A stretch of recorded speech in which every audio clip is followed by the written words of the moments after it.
Dear student, today we will discuss about the material handling equipments. So, what is the material handling equipments?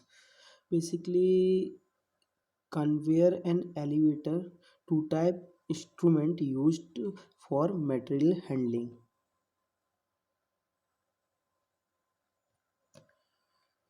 Material handling equipments include the different type of operation. For the convey the material from one place to another place. The most common type of mechanical devices for grain handling following here.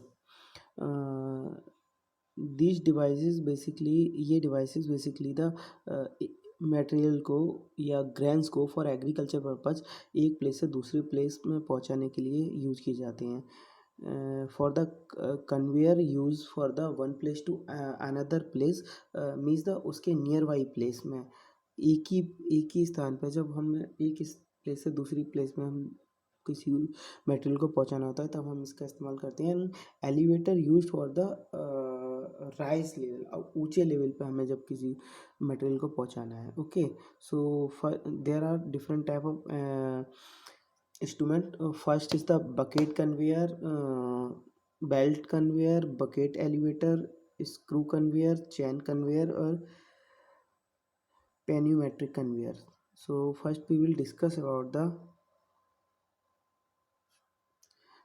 Selection material handling किस तरीके से हम selection करते हैं material handling equipments का and conveyors का तो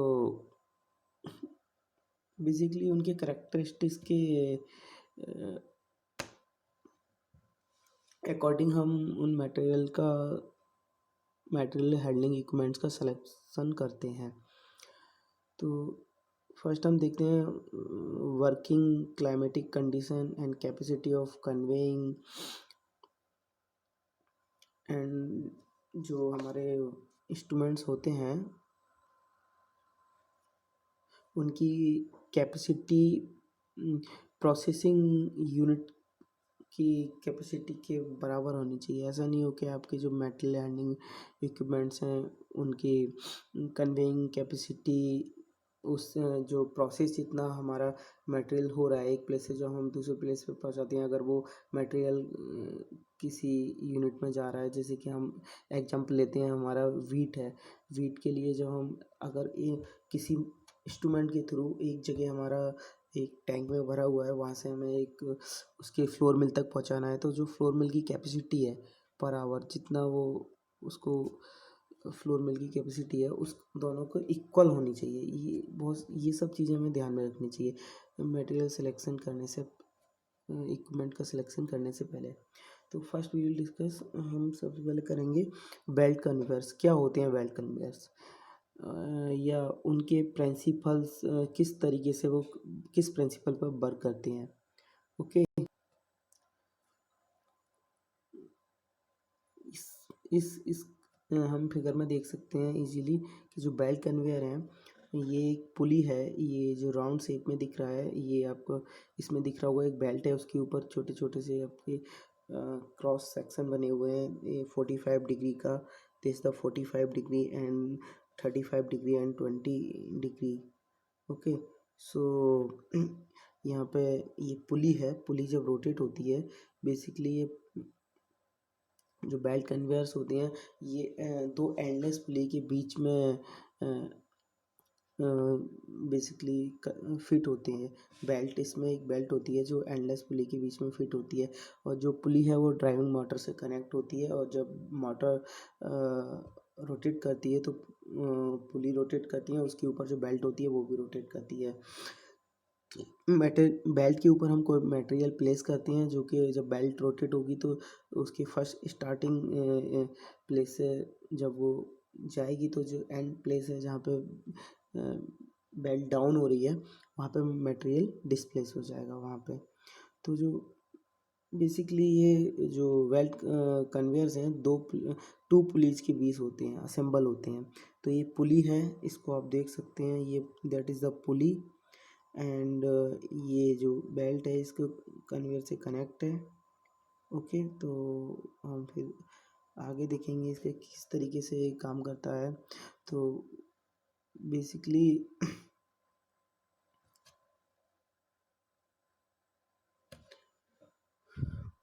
belt को ऊपर ही हमें हमेशा उसकी सरफेस पे मटेरियल को रखना चाहिए, जिससे उनके बीच में रिलेटिव मोशन नहीं होगा, और अगर ऐसा है तो उस वजह से हमारा जो मटेरियल है वो डैमेज नहीं होगा। उसके अलावा बेल्ट कन्वेयर की कैपेसिटी हमेशा उसकी स्पीड और बेल्ट की विड्थ पे डिपेंड करती है। जो मटेरियल है हमें जो कन्वे करना है बेल्ट कन्वेयर से, तो जो उसकी कन्वेयर की स्पीड है, जो रोटेट हो रही है पुली उसकी स्पीड, और जो बेल्ट की विड्थ है उसकी जो विड्थ होगी, जितनी ज़्यादा चौड़ाई होगी उसी के अकॉर्डिंग हम मटेरियल को ट्रांसपोर्ट कर सकते हैं। वो उसकी कैपेसिटी उस पर डिपेंड करती है। उसके अलावा जो ट्रांसपोर्टेशन कैपेसिटी है वो बेल्ट की स्पीड पे डिपेंड कर रही है। तो जो बेल्ट की स्पीड है उसकी भी कुछ पर्टिकुलर पर्टिकुलर स्पीड फिक्स की गई है। तो वो 3.5 मीटर पर सेकंड से ज़्यादा नहीं होनी चाहिए। एंड उसकी स्पीड हमेशा जो जनरली अगर हमें ग्रेन को कन्वे करना है मटेरियल को, 2.5 से 2.8 मीटर पर सेकंड ही रिकमेंडेड है। इससे अगर स्पीड इंक्रीज होती है तो उसकी कंडीशन पे इफ़ेक्ट पड़ता है, डैमेज हो सकती है आपकी जो ग्रैंड के पैकेट्स हैं या जिसके ऊपर भी ग्रैंड जा रहा है, ग्रैंड डैमेज हो सकता है। और उसकी जो कैपेसिटी है बेसिकली जो बेल्ट हमारा सेलेक्ट करते हैं किस तरह की बेल्ट होनी चाहिए, उसकी कैपेसिटी उसकी रिक्वायरमेंट पे, स्पीड ऑफ ऑपरेशन पे, एंगल ऑफ इंक्लिनेशन जो एंगल होता है जो हमने ऊपर दिखाया था, ये है एंगल ऑफ इंक्लिनेशन। जो एंगल है ये जो दिख रहा है आपको एक प्लेन सरफेस है, that is the angle of inclination, इस पे डिपेंड करती है। तो एंड उसके बेल्ट की कन्वेयर उसकी डेप्थ और एंगल पे ही डिपेंड करती है। बेसिकली एंगल हमें अगर हम पैडी के लिए इस्तेमाल करना है तो 20 डिग्री लेते हैं, और अदर ग्रैंड के लिए अगर हमें करना है कॉमन टाइप तो हम 30 से 45 डिग्री का एंगल लेते हैं जो उसकी शेप होती है उसमें।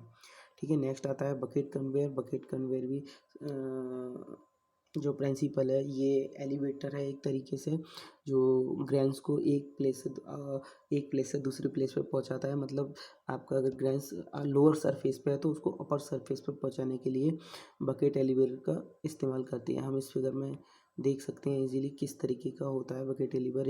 इसमें भी दो पुलीज होती हैं, उसके ऊपर एक बेल्ट कसी होती है, उसमें बकेट्स फिट होते हैं।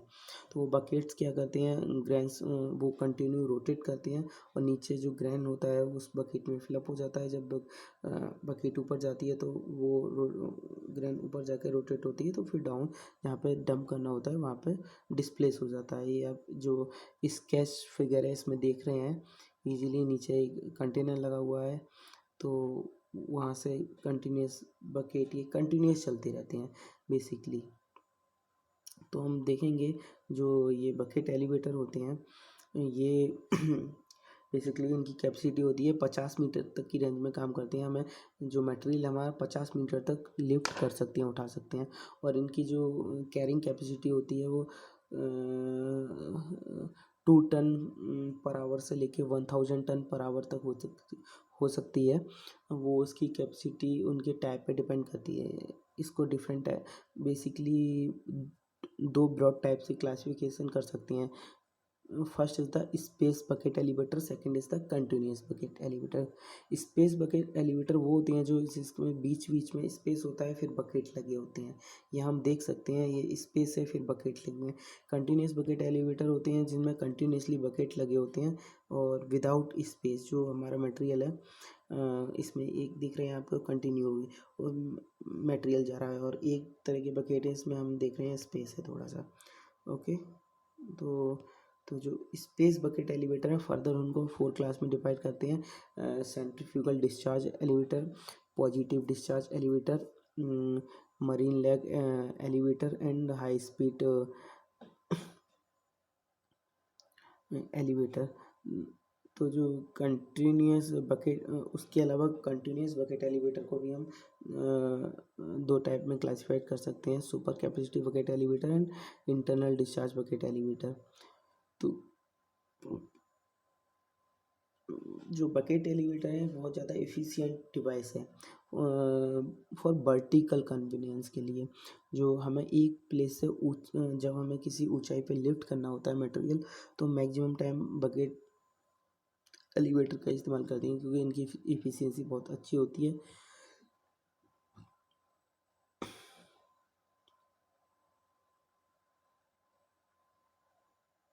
बेसिकली इनका इस्तेमाल किया जाता है बकेट एलिवेटर का माइनिंग में किया जाता है, पावर स्टेशन में किया जाता है, यहाँ कंक्रीट सप्लाई जैसे बिल्डिंग कंस्ट्रक्शन में करते हैं, केमिकल इंडस्ट्रीज़ में करते हैं, और एग्रीकल्चर में तो करते ही करते हैं। बहुत डिफरेंट टाइप की फूड प्रोसेसिंग इंडस्ट्रीज हैं, वहाँ पर भी हम बकेट एलिवेटर का इस्तेमाल करते हैं। नेक्स्ट आता है स्क्रू कन्वेयर। स्क्रू कन्वेयर क्या होता है, उसमें एक शाफ्ट होती है जिसके अंदर जिसके ऊपर ब्लेड्स लगे होते हैं।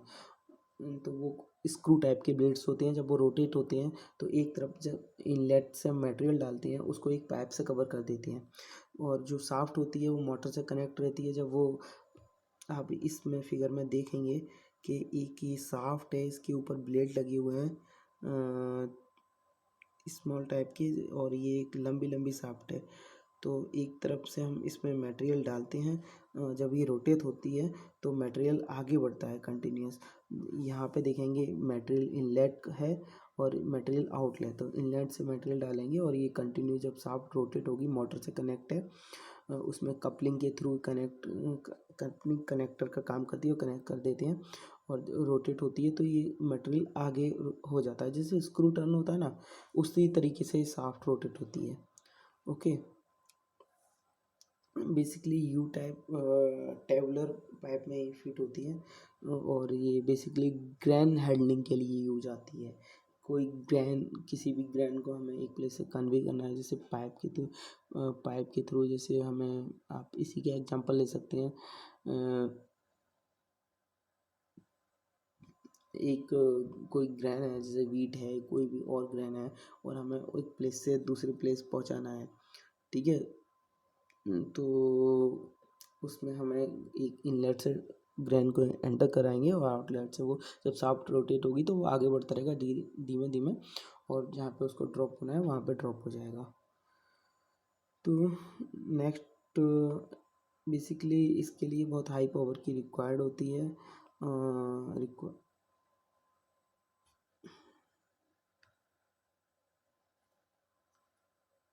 बेसिकली स्क्रू कन्वेयर के डिफरेंट टाइप के पार्ट्स होते हैं, जो इसमें जैसे कि स्क्रू ब्लेड्स होती हैं, स्क्रू शाफ्ट होती है, कपलिंग होती है,